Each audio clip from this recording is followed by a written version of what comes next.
Assalamualaikum warahmatullahi wabarakatuh. Di sini saya akan melakukan remedial sosiologi dengan menjelaskan materi konflik sosial dan juga kekerasan. Yang pertama kita akan membahas konflik sosial. Konflik sosial berasal dari kata konfigur yang artinya saling memukul. Dan kalau menurut KBBI, konflik sosial adalah sebagai suatu percekcokan, pertentangan, atau perselisihan. Dan secara sosiologi, konflik sosial didefinisikan sebagai proses sosial antara dua orang atau lebih yang berusaha menyingkirkan pihak lain dengan menghancurkan atau membuatnya tidak berdaya. Jadi faktor-faktor penyebab konflik itu menurut Sujono Sukanto ada 4. Yang pertama perbedaan antara individu, yang kedua kebudayaan, yang ketiga kepentingan, dan yang keempat sosial. Bentuk-bentuk konflik ini menurut Lewis Hauser itu ada 4. Yang pertama realistis, kedua non realistis, ketiga in group, dan yang terakhir out group. Konflik realistis adalah konflik yang berasal dari kekecewaan individu atau kelompok terhadap sistem dan tuntutan yang terdapat dalam hubungan sosial. Kalau konflik non realistis adalah konflik yang bukan berasal dari tujuan-tujuan persaingan yang antagonis, melainkan dari kebutuhan-kebutuhan pihak tertentu untuk meredakan ketegangan. Konflik in group adalah konflik yang terjadi di dalam kelompok itu sendiri, dan konflik out group adalah konflik yang terjadi di luar dari kelompok tersebut. Jadi kalau menurut Sujono Sukanto itu ada 5. Yang pertama konflik pribadi, yang kedua konflik antar kelas sosial, yang ketiga konflik rasial, yang keempat konflik politik, dan yang terakhir konflik internasional. Konflik pribadi itu adalah konflik yang terjadi antara dua individu atau lebih karena perbedaan pendapat. Kalau konflik antara kelas-kelas sosial adalah konflik yang pada umumnya disebabkan karena kepentingan antar kelas sosial. Kalau konflik rasial, konflik ini umumnya timbul akibat perbedaan-perbedaan ras. Konflik politik adalah konflik yang terjadi karena perbedaan kepentingan atau tujuan-tujuan dalam hal politis. Dan yang terakhir adalah konflik internasional. Konflik internasional terjadi karena perbedaan kepentingan yang kemudian berpengaruh pada kedudukan suatu negara dan kedaulatannya. Kalau menurut Ursula Haller, konflik dengan orang tua, konflik dengan anak-anak sendiri, konflik dengan keluarga, konflik dengan diri sendiri, konflik dengan orang lain, konflik dengan suami atau istri, konflik di dalam bidang pekerjaan, dan konflik agama. Dan konflik berdasarkan sifat itu ada 2. Yang pertama konflik konstruktif, yang dimana itu bersifat membangun, dan konflik destruktif, yang dimana itu bersifat merusak atau menghancurkan.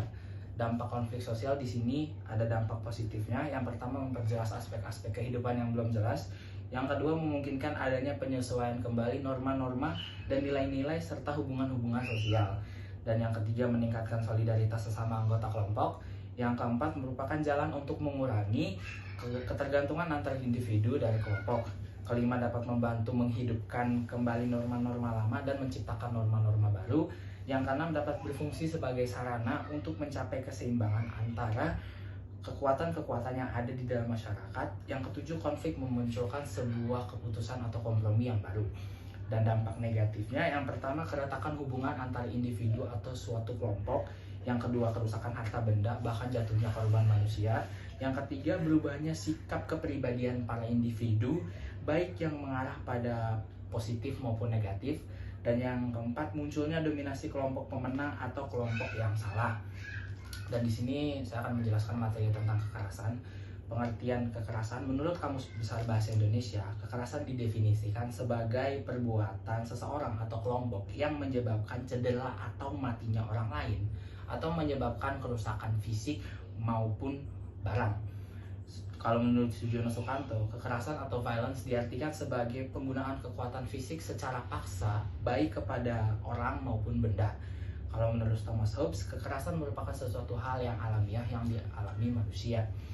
Secara sosiologis, kekerasan terjadi ketika individu atau kelompok yang berinteraksi mengabaikan norma dan nilai-nilai sosial dalam mencapai tujuan, sehingga mengambil tindakan-tindakan irasional atau tindakan yang tidak selaras, yang cenderung merugikan orang lain tetapi menguntungkan diri sendiri.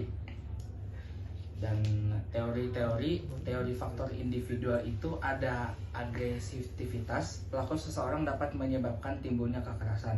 Faktor penyebab perilaku kekerasan adalah faktor pribadi dan faktor sosial. Faktor pribadi meliputi kelainan jiwa seperti psikopat, psikoneuratif, frustasi, kronis, stres, pusing, dan lain sebagainya. Kalau faktor sosial itu antara lain konflik dengan tetangga atau bercekcok di media sosial dan lain sebagainya. Menurut ini ada dua lagi. Yang satu teori faktor kelompok. Teori faktor kelompok terjadi karena berunturan identitas kelompok yang berbeda, contohnya konflik antar supporter bola. Dan terakhir ada teori dinamika kelompok, sama seperti teori faktor kelompok, cuman bedanya teori dinamika kelompok sudah tidak mempunyai tujuan dalam kelompok tersebut. Dan itu saja, kurang lebihnya mohon maaf. Assalamualaikum warahmatullahi wabarakatuh.